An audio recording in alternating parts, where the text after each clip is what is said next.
வணக்கம். இன்னைக்கு நாம நம்ம உடம்புக்குள்ளேயே இருக்கிற ஒரு பிரம்மாண்டமான கோட்டைய பத்தி பார்க்க போறோம். ஆமாங்க, நம்ம பிறப்பில இருந்தே நம்மள பாதுகாக்கிற நம்மளுடைய இயல்பான நோய் எதிர்ப்பு சக்தி, அதாவது இன்னீட் இம்யூனிட்டிய பத்தி தான் நம்ம விரிவாக தெரிஞ்சுக்க போறோம். நீங்க என்னைக்காவது யோசிச்சு பார்த்திருக்கீங்களா? நாம சும்மா உட்கார்ந்துட்டு இருக்கும்போது கூட நம்ம உடம்புக்குள்ள ஒரு பெரிய யுத்தமே நடந்துட்டு இருக்கு. கோடிக்கணக்கான எதிரிகளை நம்ம உடம்பு எப்படி சமாளிக்குது? அந்த யுத்தத்தோட ஹீரோஸ் யாரு? அவங்களோட வியூகங்கள் என்ன? வாங்க பார்க்கலாம். பாருங்க, நம்ம நோய் எதிர்ப்பு மண்டலத்துல 2 மெயின் டீம் இருக்கு. ஒன்னு, பிரச்சனைன்னு தெரிஞ்ச அடுத்த செகண்ட் களத்துல இறங்குற விரைவு அதிரடி படை. அதுதான் இன்னைக்கு நம்ம பார்க்க போற இயல்பான நோய் எதிர்ப்பு சக்தி. இன்னொன்னு, கொஞ்சம் லேட்டா வந்தாலும் எதிரிய ரொம்ப துல்லியமா குறிவச்சு தாக்குற சிறப்பு படை. அதுதான் தகவமைக்கக்கூடிய நோய் எதிர்ப்பு சக்தி. சரி, இப்போ ஒரு சூப்பரான கற்பனையோட இந்த விஷயத்த புரிஞ்சுக்கலாம். உங்க உடம்பு ஒரு பெரிய அசைக்க முடியாத கோட்டைன்னு நினைச்சுக்கோங்க. அந்த கோட்டைக்கு பல அடுக்கு பாதுகாப்பு இருக்கு. இந்த உருவகம் நம்ம உடம்போட சிக்கலான பாதுகாப்பு சிஸ்டத்தை ரொம்ப ஈஸியா நமக்கு புரிய வைக்கும். நாம இப்போ இந்த கோட்டைக்கு ஒரு டூர் போக போறோம். அதோட ஒவ்வொரு பாதுகாப்பு அடுக்கா பார்க்க போறோம். கோட்டையோட சுவர்கள்ல ஆரம்பிச்சு அகழிகள், காவலர்கள்னு கடைசியா அபாயம் மணி வரைக்கும் நம்ம உடம்பு எப்படி எதிரிகளை சமாளிக்குதுன்னு ஸ்டெப் பை ஸ்டெப்பா பார்க்கலாம். இந்த அட்டவணை தான் நம்மளோட முழு பாதுகாப்பு திட்டத்தோட ஒரு ப்ளூ பிரிண்ட் மாதிரி. இயல்பான நோய் எதிர்ப்பு சக்திக்கு இந்த 4 தான் முக்கியமான தூண்கள். இப்போ இதுல ஒவ்வொன்னையும் கொஞ்சம் க்ளோஸ்அப்பா போய் என்னன்னு பார்க்கலாம் வாங்க. நம்மளோட முதல் பாதுகாப்பு அரண் இதுதான். அதாவது எதிரி உள்ள வர்றதுக்கு முன்னாடியே தடுத்து நிறுத்துறது. நம்ம கோட்டையோட உயரமான ரொம்ப வலிமையான சுவர்கள் இவங்க தான். நம்ம தோல் ஒரு செங்கல் சுவர் மாதிரி ரொம்ப வலிமையானது. அதுல இருக்கிற அமிலத்தன்மை நிறைய கிருமிகளை வளரவே விடாது. உடம்புக்குள்ள போனீங்கன்னா அங்க சளி சவ்வுகள் ஒரு வலை மாதிரி இருந்து வர்ற கிருமிகளை அந்த பிசுபிசுப்பான சளியில பிடிச்சு வச்சுக்கும். அப்புறம் சீலியான்னு சொல்ற சின்ன சின்ன முடிகள் ஒரு தொடைப்ப மாதிரி வேலை செஞ்சு அந்த கிருமிகளை வெளியே தள்ளிடும்.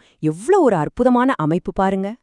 ஆனா நம்ம எதிரிகளும் சும்மா இல்ல, ரொம்ப புத்திசாலிங்க.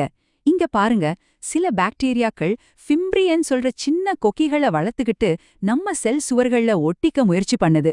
இது நம்ம கோட்டை சுவர்கள்ல நடக்கிற ஒரு முடிவே இல்லாத யுத்தம் மாதிரி. ஒருவேளை சுவரை தாண்டி சில எதிரிங்க உள்ள வந்துட்டா என்ன பண்றது? கவலையே வேணாம், அடுத்த கட்ட பாதுகாப்பு ரெடியா இருக்கு. அதாவது கோட்டை சுத்தி இருக்கிற அகழி மாதிரி நம்ம உடம்புக்குள்ள இருக்கிற ரசாயன ஆயுதங்களும் விரோதமான சூழலும் தான் அது.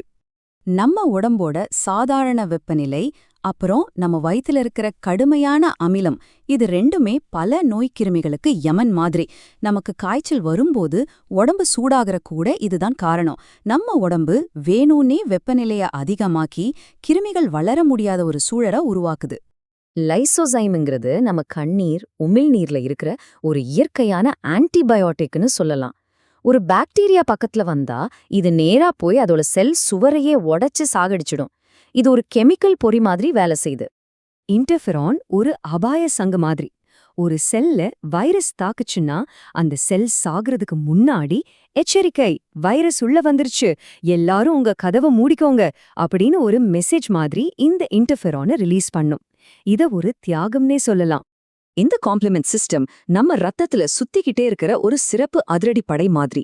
இதுக்கு 2 வேலை இருக்கு. ஒன்னு, எதிரிய நேருக்கு நேரா தாக்கி கொள்றது, இல்லனா மத்த பாதுகாப்பு செல்களுக்கு எதிரிய சுலபமா அடையாளம் காட்ட அவங்க மேல ஒரு டேக் மாட்டி விடுறது. இந்த டோல் லைக் ரிசெப்டர்ஸ் ரொம்ப ரொம்ப முக்கியமானவங்க. இவங்கள நம்ம உடம்போட ஒற்றர்கள்னு சொல்லலாம். இவங்க ஒரு குறிப்பிட்ட பாக்டீரியாவையோ வைரஸையோ தேட மாட்டாங்க. அதுக்கு பதிலா பொதுவா பாக்டீரியாக்கள் கிட்ட இருக்கிற ஒரு அம்சம் இல்லனா வைரஸ்கள் கிட்ட இருக்கிற ஒரு அம்சத்தை தான் தேடுவாங்க. எதிரியோட யூனிஃபார்ம் மாதிரி.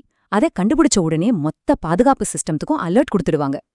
சரி, இப்போ கோட்டைய சுத்தி ரோந்து வர நம்ம உண்மையான காவலர்களை பத்தி பார்க்கலாம். இவங்க தான் சுறுசுறுப்பா வேலை செஞ்சு எதிரிகளை வேட்டையாடுற செல்கள். ஃபேகோசைட்டோசிஸ். இந்த பேர் தான் கொஞ்சம் கஷ்டமா இருக்குமே தவிர விஷயம் ரொம்ப சிம்பிள். நம்ம செல்கள் எதிரிகளை சாப்பிட்றோம். ஆமா, நீங்க கேக்குறது சரிதான். நம்ம பாதுகாப்பு செல்கள் நோய்க்கிருமிகளை அப்படியே முழுசா விழுங்கி ஜீரணம் பண்ணிடும்.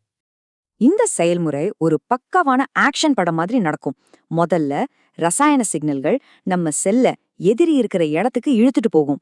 போனதும் எதிரிய கெட்டியா புடிச்சு உள்ள இழுத்து ஒரு ஜெயில் மாதிரி இருக்கிற ஃபேகோசோம்ல அடைச்சு வச்சிரும்.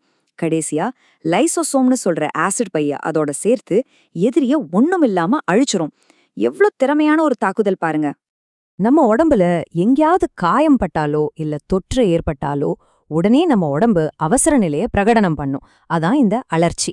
கோட்டையில அபாயமணி அடிக்குதுன்னு அர்த்தம். பாருங்க, கிட்டத்தட்ட 2000 வருஷத்துக்கு முன்னாடியே செல்சஸ்ங்கிற ரோமானிய மருத்துவர் அலர்ச்சியோட இந்த 4 அறிகுறிகளை சொல்லியிருக்காரு.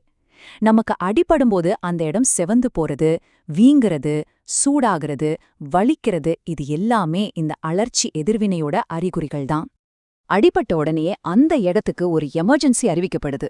இரத்த நாளங்கள் ஒரு ஹைவே மாதிரி விரிஞ்சு நிறைய வீரர்களையும் ஆயுதங்களையும் அந்த இடத்துக்கு அனுப்புது. விழுங்குற செல்களும் திரவமும் போர்க்களத்துல குவியுது. கடைசியா ஃபைப்ரின் ஒரு புரதம் வந்து அந்த இடத்த சுத்தி ஒரு தடுப்பரண் மாதிரி உருவாக்கி தொற்று மத்த இடங்களுக்கு பரவாம தடுக்குது. இது ஒரு கச்சிதமான ஒருங்கிணைக்கப்பட்ட ஒரு இராணுவ நடவடிக்கை. நம்ம இயல்பான நோய் எதிர்ப்பு சக்தி தனியா சண்டை போடாது. அது ரொம்ப முக்கியமான ஒரு வேலையும் செய்யும்.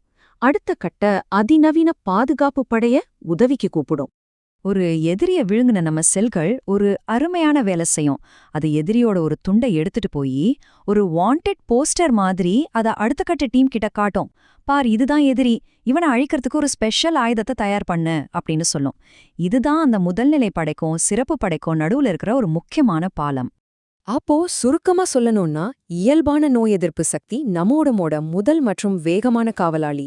அது தடைகளை உருவாக்குது, ரசாயன ஆயுதங்களை பயன்படுத்துது, எதிரிகளை விளங்குது. அது மட்டும் இல்லாம ஆபத்து பெருசுன்னா மொத்த சிஸ்டத்தையும் உஷார்படுத்துது. நம்ம இயல்பான நோய் எதிர்ப்பு சக்தி நண்பன் யாரு எதிரி யாருன்னு பிரிச்சு பாக்குறதுல ஒரு மாஸ்டர். ஆனா இந்த பழமையான சிஸ்டம் ஒருவேளை தப்பு பண்ணா என்ன ஆகும்? நம்ம உடம்போட செல்களையே அது எதிரின்னு நினைச்சு தாக்க ஆரம்பிச்சா என்னவாகும்? இத நினைச்சு பார்த்தா கொஞ்சம் பயமா இருக்குல்ல? ஆட்டோ இம்யூன் நோய்களோட சோகமான ஆரம்பம் இதுதான். சிந்திக்க வேண்டிய ஒரு விஷயம் இல்லையா?